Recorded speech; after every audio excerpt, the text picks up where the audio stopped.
Magsitayo po ang lahat at sumabay sa pag-awit ng pambungad na awit.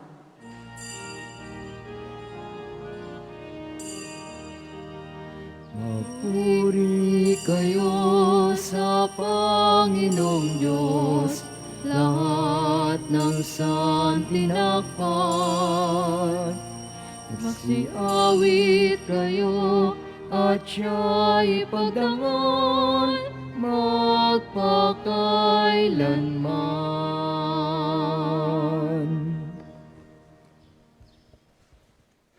Sa ngalan ng Ama, ng Anak at ng Espiritu Santo, Amen.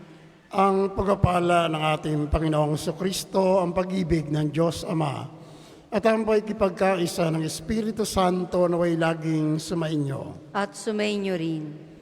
Mga kapatid, upang tayo ay maging marapat na gumanap sa banal na pagdiriwang na ito, sama-sama muna nating aminin ang mga nagawa nating pagkukulang at pagkakasala sa Diyos, sa ating kapwa at sa ating mismong sarili.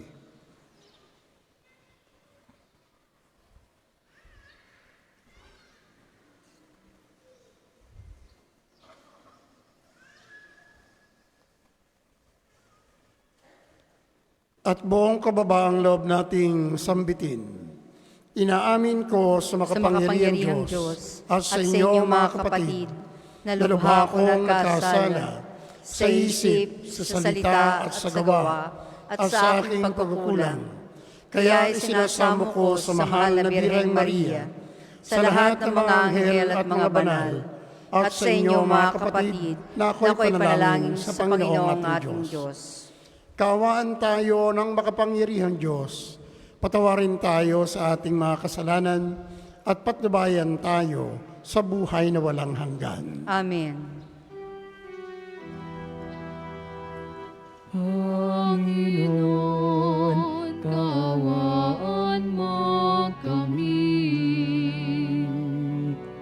Panginoon, kaawaan mo kami. Kristo, kaawaan mo kami. Kristo, kaawaan mo kami. Panginoon, kaawaan mo kami. Panginoon, kaawaan mo kami.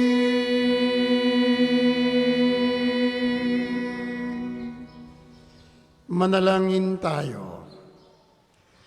Ama naming makapangyarihan, ang langit at lupa ay iyong pinamamahalaan.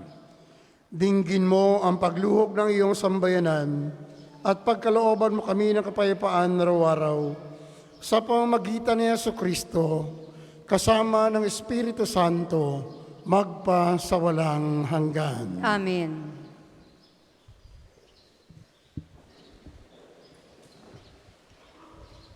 Pagbasa mula sa unang aklat ni Samuel.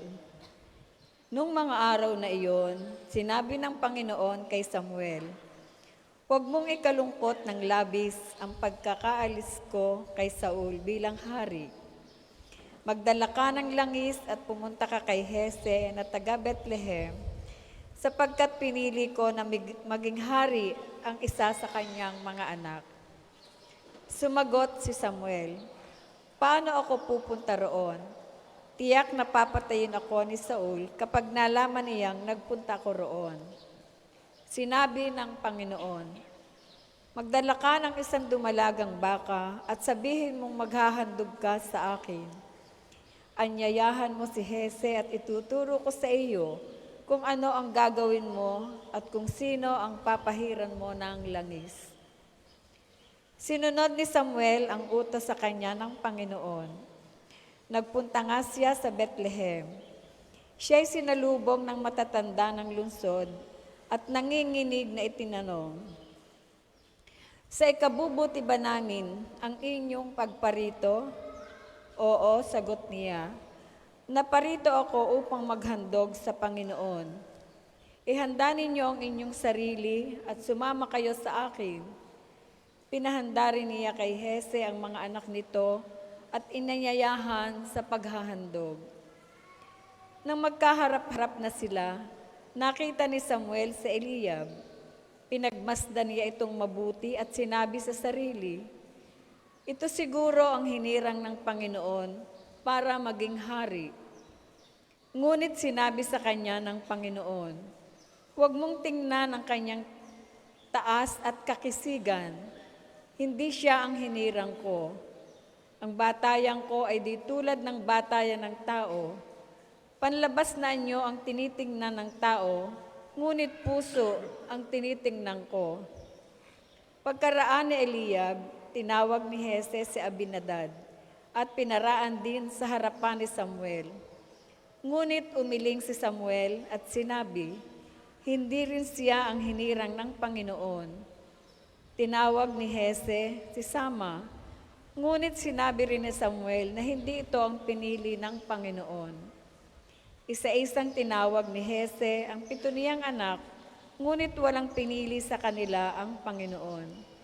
Kaya tinanong ni Samuel si Hese, wala ka na bang anak kundi yan? Mayroon pang isa, yung pinakabata at pastol ng aking mga tupa, sagot ni Hese. Sinabi ni Samuel, ipasundo mo, hindi natin sisimulan ang paghahandog hanggat hindi siya dumarating. At sinundo nga ang anak na ito ni Hese. Siya'y makisig na binatilyo, malusog at nangungusap ang mga mata. At sinabi ng Panginoon kay Samuel, siya ang hinirang ko, pahiran mo siya ng langis. Kinuha ni Samuel ang sisidla ng langis at pinahiran si David sa harap ng kanyang mga kapatid. At mula roon, sumakanya ang Espiritu ng Panginoon. Pagkatapos, si Samuel ay umuwi sa Rama. Ang salita ng Diyos. Salamat sa Diyos. Ang tugon po sa Salmo, si David na aking lingkod, ang hirang kong ibinukod. Si David na aking lingkod, ang hinirang kong ibinukod. Ika'y nagsalita noon pa mang una sa mga lingkod mo at ipinakita ngayong pangitain at ito ang badya. Aking pinutungan ang isang dakila na aking pinili sa gitna ng madla. Si David na aking lingkod, ang hirang kong ibinukod. Ang piniling lingkod na ito'y si David, aking pinahiran ng banal na langis. Kaya't palagi ko siyang aakbayan at siya'y lalakas sa aking patnubay. Si David na aking lingkod, ang hirang kong ibinukod. Ako'y tatawaging Ama niya't Diyos, tagapagsanggalang niya't manunubos. Gagawin ko siyang anak na panganay, mataas na hari nitong daigdigan. Si David na aking lingkod, ang hirang kong ibinukod. Magsitayo po ang lahat.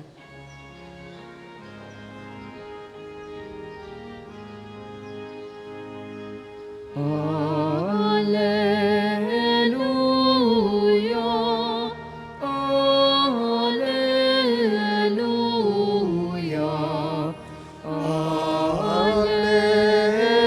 alleluia, alleluia.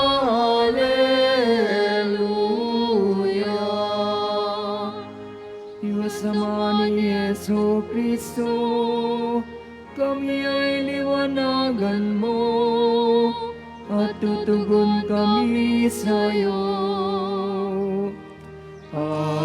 Alleluia, alleluia, alleluia,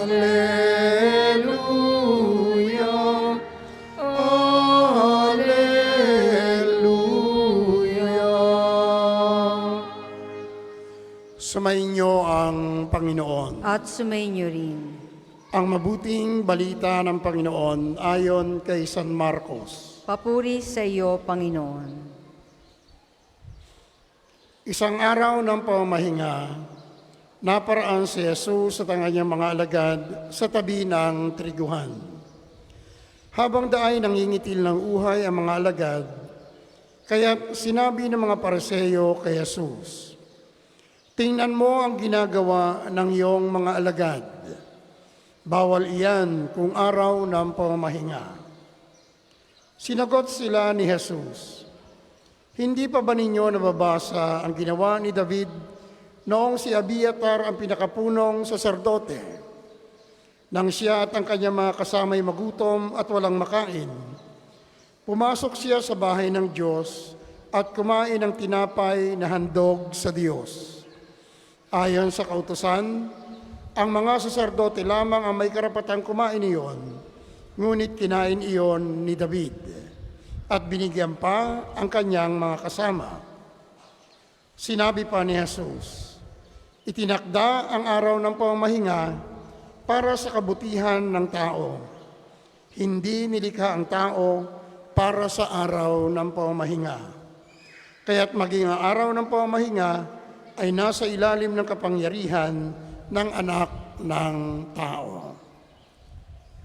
Mga kapatid, ang mabuting balita ng Panginoon. Pinupuri ka namin, Panginoong Hesukristo.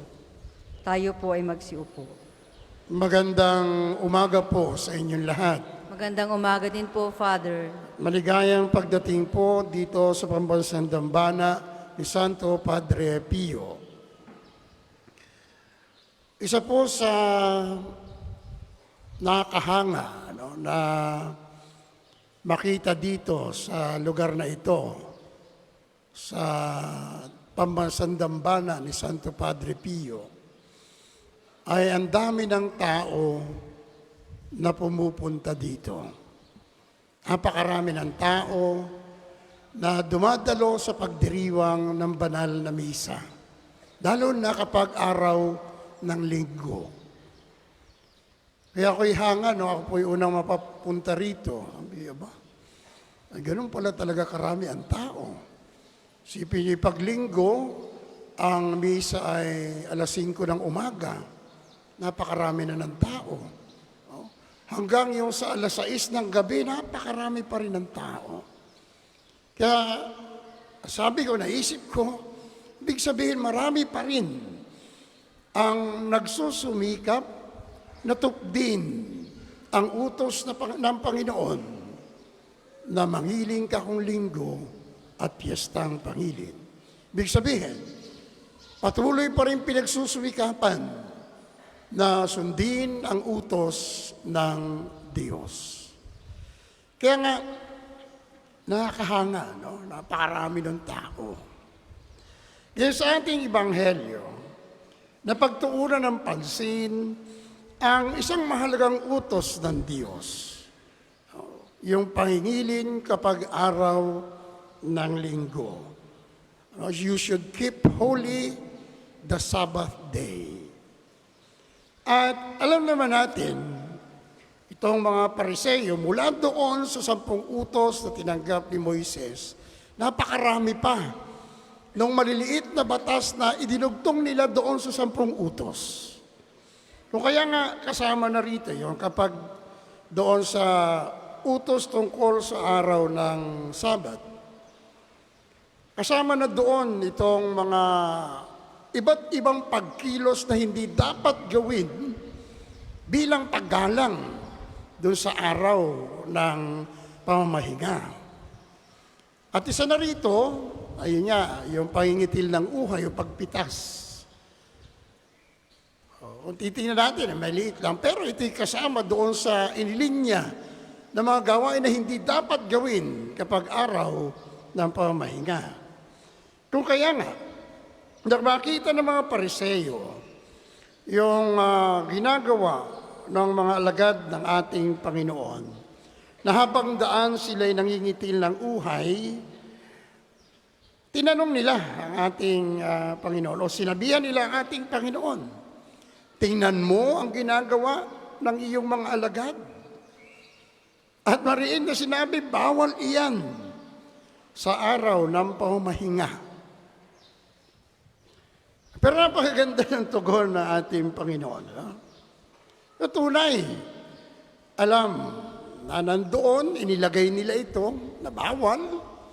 Pero ang malinaw na binibigyan pansin ng ating Panginoong Kristo rito ay yung tawag ng pangailangan. Dahil sila'y nandoon sa gitna ng paglalakbay nila sa pagpapahayag ng mabuting balita ng ating Panginoon. Nakaramdam ng gutom. Mabuti nga kung mayroong mga sari-sari store doon na madadaan, di ba? Wala. Kaya ito na ando na yung pagkakataon na tinutugunan lamang ang isang matinding pangailangan. Kung kaya nga, mula doon ay nilinaw ng ating Panginoon yung katotohanan na itinakda ang araw ng pamahinga para sa kabutihan ng tao. So yung malinaw. So yung mga batas na ito itinakda para sa kabutihan ng tao. Hindi nilikha ang tao para sa araw ng pamahinga. So ibig sabihin, yung batas na ito nilikha para sa ikabubuti ng tao. Kaya nga malinaw sa ating Panginoon. At tunay, yung mga batas na ito ay dapat na magdala sa tao upang lalo pang makasunod ng lubusan sa kalooban ng Diyos. Kung kaya nga, dapat lamang na makita rin yung kahalagahan ng pagtuon doon sa matitinding pangailangan ng tao. Eh nandito na itawag na ito ng pangailangan. At dahil doon, so makikita natin na binibigyan pansin, binibigyan din ng ating Panginoon. Mahalaga ang pagsunod sa utos. No? Mahalaga ang pagsunod sa utos. Pero dapat lagi yung kapakanan ng tao ang binibigyang diin at pansin dito. Kaya naman, pinapaalaala sa atin na tunay, ang utos ng Diyos ay ibinigay sa atin upang maging daan natin patungo sa ating kaligtasan. Kung kaya nga, napakahalaga ang pagsunod sa mga utos ng Diyos. So mahalaga po ito.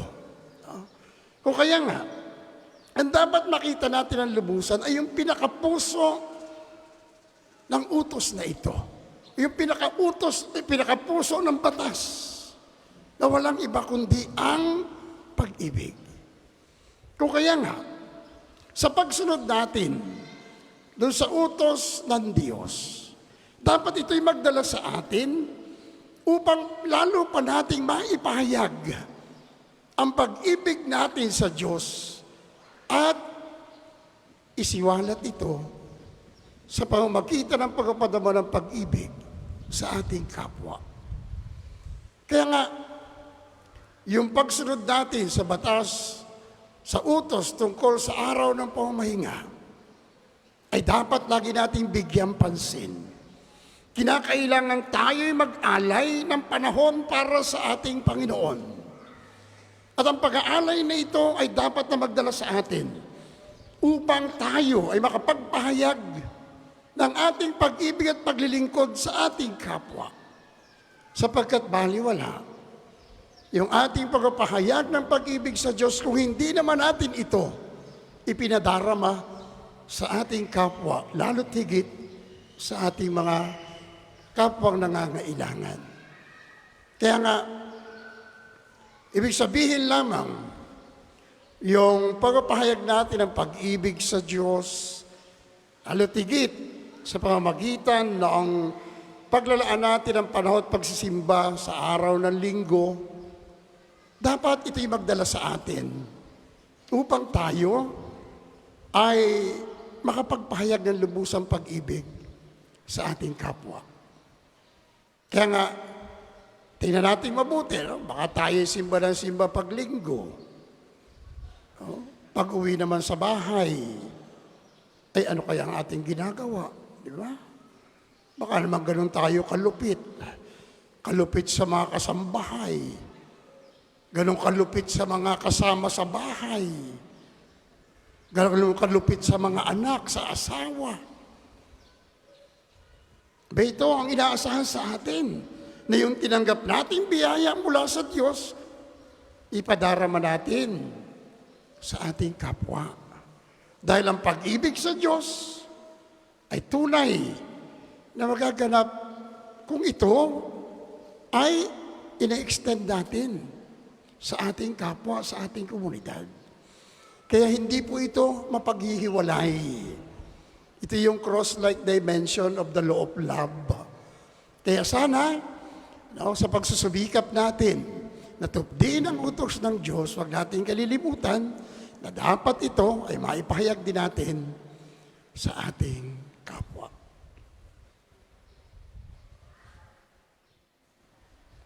Para sa mga maghahandog ng sobre, pakihulog na lamang po sa buslo.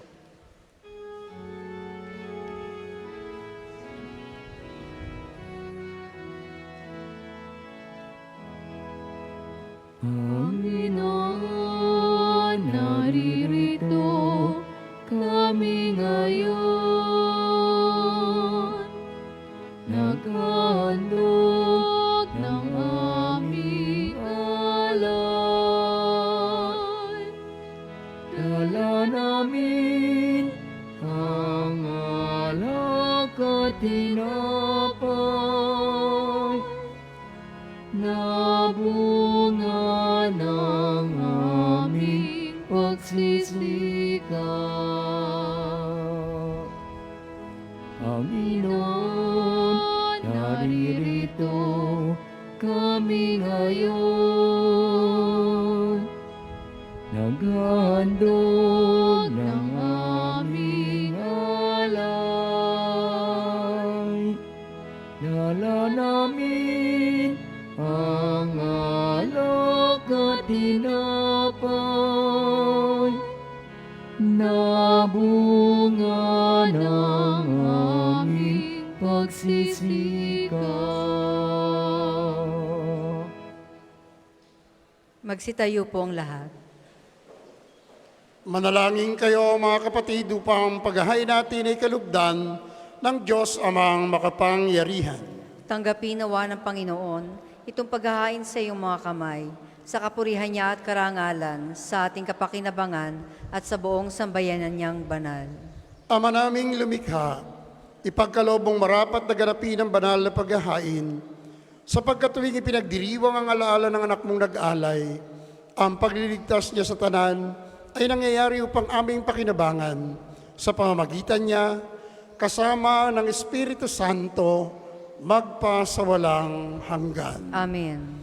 Sumainyo ang Panginoon. At sumainyo rin. Itaas sa Diyos ang inyong puso at diwa. Itinaas na namin sa Panginoon. Pasalamatan natin ang Panginoong ating Diyos. Marapat na siya ay pasalamatan. Ama naming makapangyarihan, tunay ngang marapat na ikaw ay aming pasalamatan.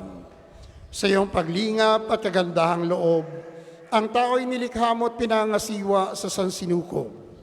Sa hangad mong siya'y wastong lubos, siya'y pinagdusa mo sa kanyang pagtalikod. Sa iyong paghilo iyong ipinahintulot na makabalik siya sa pamamagitan ni Kristo Jesus. Kaya kaysa ng mga anghel na nagsisiawit ng papuri sa iyo ng walang humpay sa kalangitan, kami nagbubunyi sa iyong kadakilaan.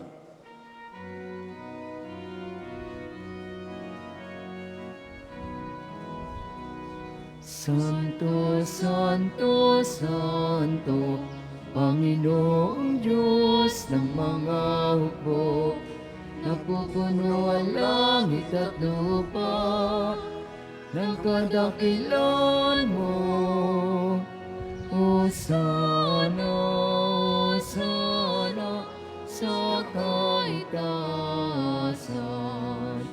pinagpalang na parito sa ngalan ng Panginoon. Hosana, Hosana, sa kaitaasan.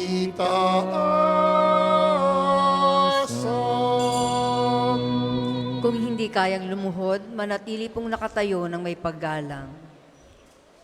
Ama naming banal, ikaw ang bukal ng tanang kabanalan.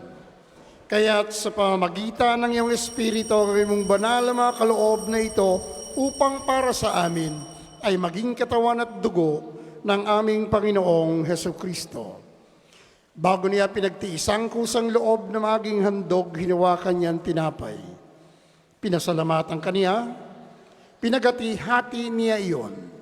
Iniabot sa kanyang mga alagad at sinabi, "Tanggapin ninyong lahat ito at kanin. Ito ang aking katawan na ihahandog para sa inyo."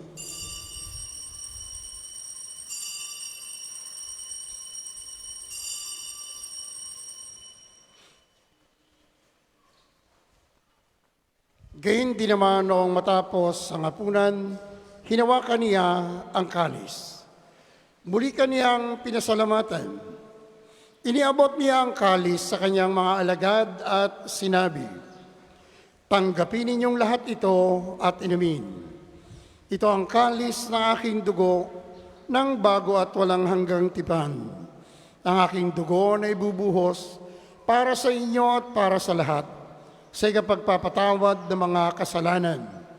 Gawin ninyo ito sa pag-alala sa akin."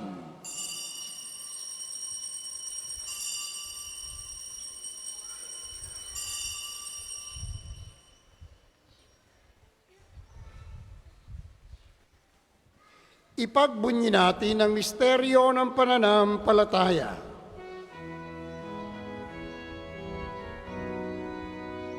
Si Kristo ay gunitain, sarili ay inihain, bilang pagkait inumin, pinagsasaluhan natin, hanggang sa siya'y dumating. Ama, ginagawa namin ngayon ang pag-alala sa pagkamatay at muling pagkabuhay ng iyong anak.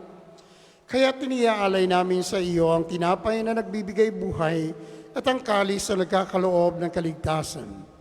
Kami nagpapasalamat dahil kami iyong minarapat na tumayo sa harap mo para maglingkod sa iyo. Sinasamo namin kaming magsasalo-salo sa katawan at dugo ni Kristo ay mabuklod sa pagkakaisa sa pamamagitan ng Espiritu Santo. Ama, lingapin mo ang iyong simbahang liganap sa buong daigdig. Puspusin mo kami sa pag-ibig kay San Francisco na aming Papa at ni Gilbert na aming Arsobispo at ng Tanang Kaparian. Alalahanin mo rin ang mga kapatid naming nahimlay nang may pag-asang sila'y muling mabubuhay, gayon din ng lahat ng mga pumanaw. Kaawaan mo sila at patuloyin sa iyong kaliwanagan. Kaawaan mo at pagindapating kaming lahat na makasalo sa iyong buhay na walang wakas, kaysa ng mahal na Birheng Maria na Ina ng Diyos, ni San Jose na kanyang kalinisan-nisang esposo, kaysa ng mga apostol at ng lahat ng mga banal na namuhay dito sa daigdig ng kalugod-lugod sa iyo, may pagdiwang nawa namin ang pagupuri sa ikararangal mo sa pamamagitan ng iyong anak na aming Panginoong Heso Kristo. Sa pamamagitan ni Kristo, kasama niya at sa Kanya, ang lahat ng parangal at papuri ay sa iyo, Diyos amang makapangyarihan, kasama ng Espiritu Santo, magpasawalang hanggan. Amen. Amen.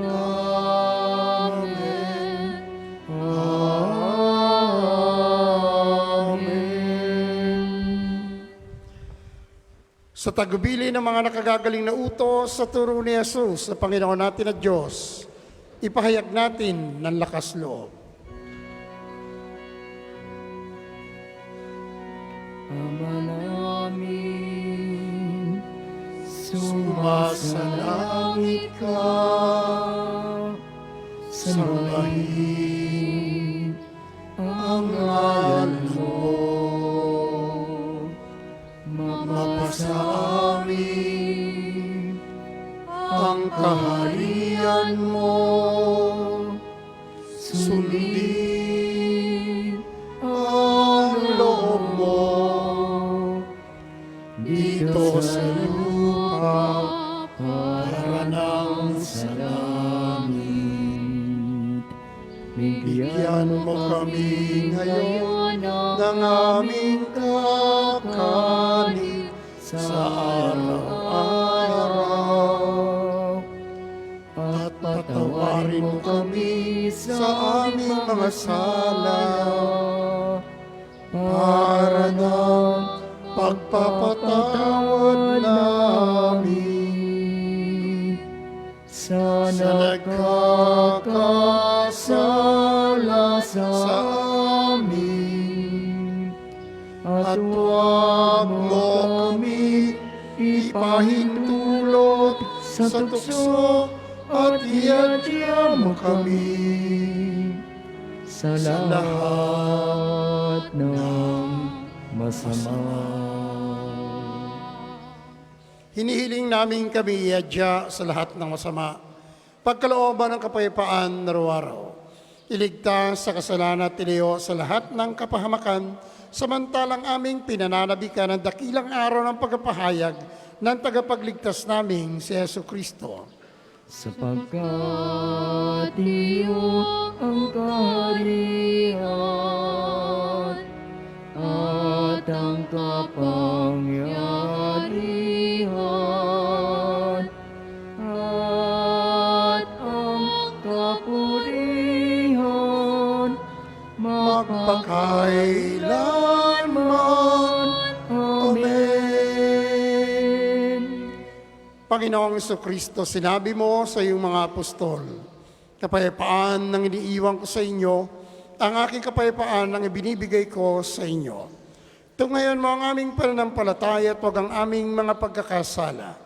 Pagkalooban mo kami ng kapayapaan at pagkakaisa-ayon sa iyong kalooban, kasama ng Espiritu Santo, magpa sa walang hanggan. Amen. Ang kapayapaan ng Panginoon ay laging sumainyo. At sumainyo rin. Magbigayan kayo at maghangad ng kapayapaan sa isa't isa. Peace be with you. Peace be with you. Kordero ng Diyos na nag-aalis sa mga kasalanan ng sanlibutan, maawa ka sa amin. Kordero ng Diyos na nag-aalis sa mga kasalanan ng sanlibutan, maawa ka sa amin. Kordero ng Diyos na nag-aalis sa mga kasalanan ng sanlibutan, ipagkaloob mo sa amin ang kapayapaan. Kung hindi kayang lumuhod, manatili pong nakatayo ng may paggalang.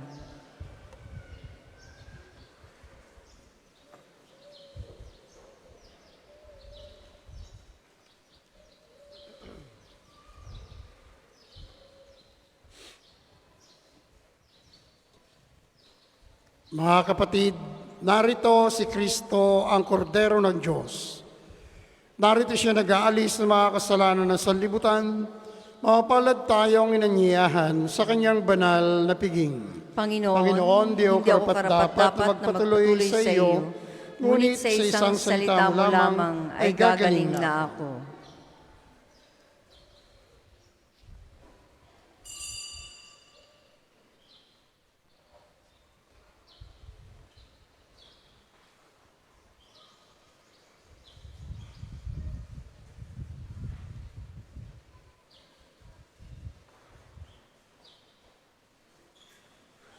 Ang katawan ni Kristo.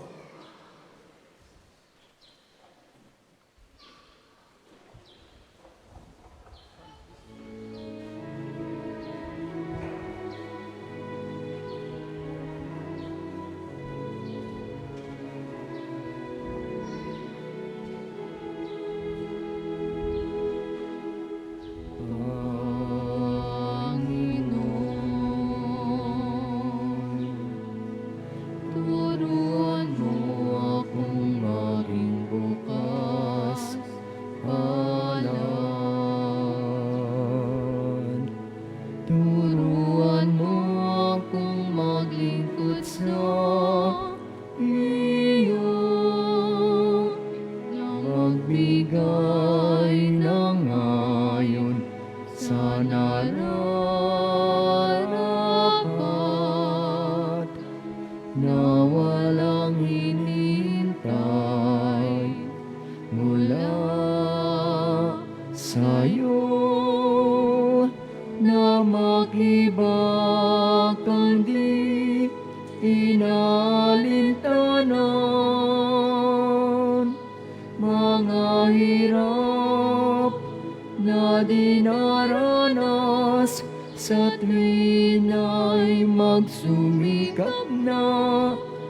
hindi umahanap ng kapalit ng kaginawa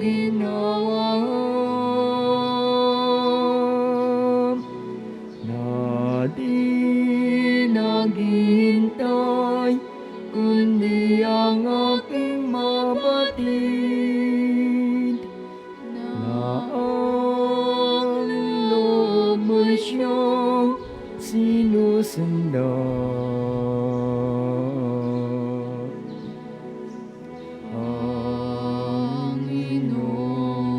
Panginoon, turuan mo akong maging bukas palad. Turuan mo akong maglingkod sa iyo na magbigay ng ayon sa nararapat na walang hinihintay mula sa iyo.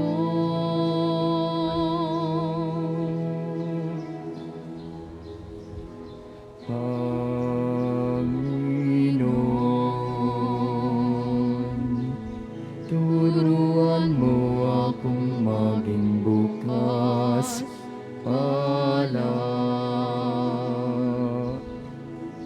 Turuan mo akong maglingkod sa iyo na magbigay ng ayon sa nararapat na walang hinihintay mula sa iyo na makibag kang di inaalintanan mga hirap na dinaranas sa tuwin ay magsumikap na hindi umahanap ng kapalit ng kaginhawa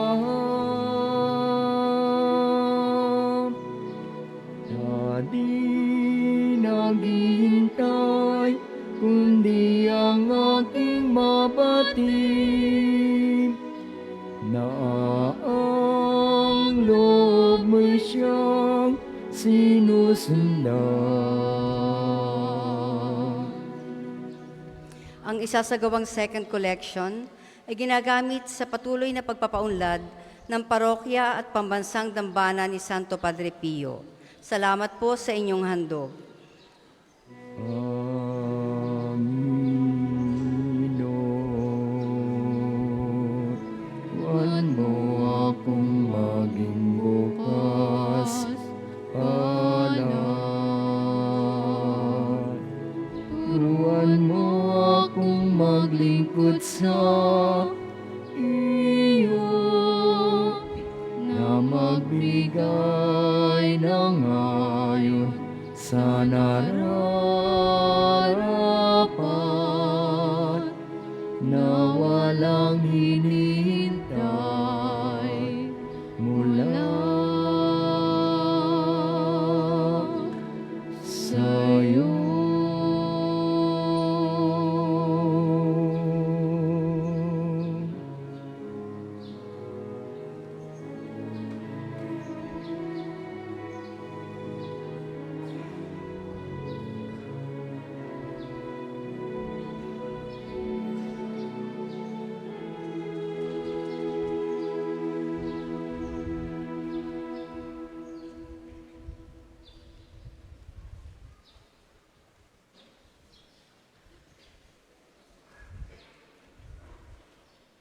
Tayo po ay magsitayo.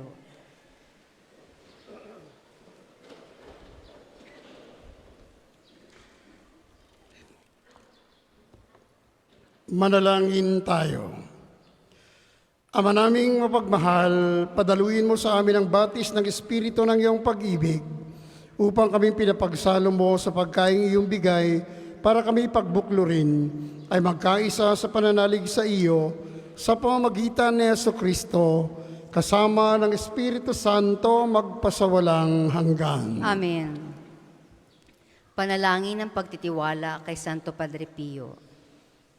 Padre Pio, taga Pietrelcina, Mongheng Banal, Pintakasing Santo ng Milenyong Kasalukuyan, gabay namin sa pagtahak sa landasing makalangit, takbuhan sa pangailangan, huwaran ng pagtitiis. Sa iyo namin nilalapit aming mga kagipitan. Sa iyo po ibinibilin kalusugan at kabuhayan.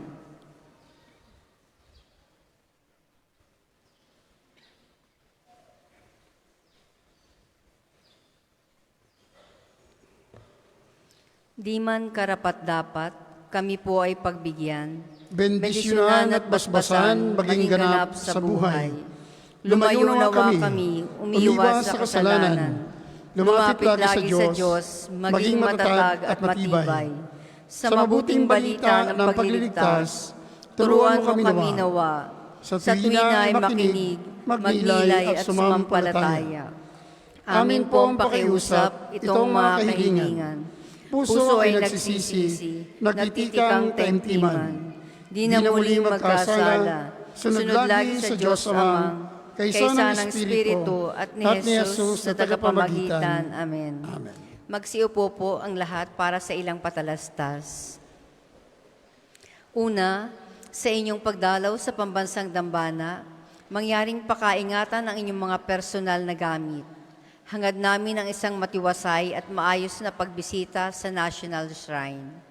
Ikalawa, mga kapiyo, kami po ay humihingi ng inyong kaunting oras at pakikiisa para sa pagsusulat ng inyong mga pangalan at ilang detalye sa ating Pilgrim's Information Record Books na makikita sa paligid ng ating mga simbahan. Ito po ay bahagi ng documentation program para sa pagpapalawig ng mga datos at turismong pangsimbahan at bilang alaala din ng inyong pagbisita sa pambansang dambana. Para po sa ating mga balikbayan, OFW, at mga kasama niyong foreigners, doon po kayo magsusulat sa International Pilgrim's Record Book. Gagabayan po kayo ng ating mga tagapaglingkod. Ikatlo, sa darating pong Martes, ay ika-23 ng buwan, ang araw ng pagpapagaling ng Panginoon sa pamamagitan ni Santo Padre Pio. Ang mga oras ng healing mass at healing liturgy na may paggagawad ng langis ay sa ganap na ika-9 ng umaga at ika-5 ng hapon. Kayo po at ang inyong mga may sakit ay inaanyayahan. Ang susunod pong misa ay sa ganap na ika-12 ng tanghali.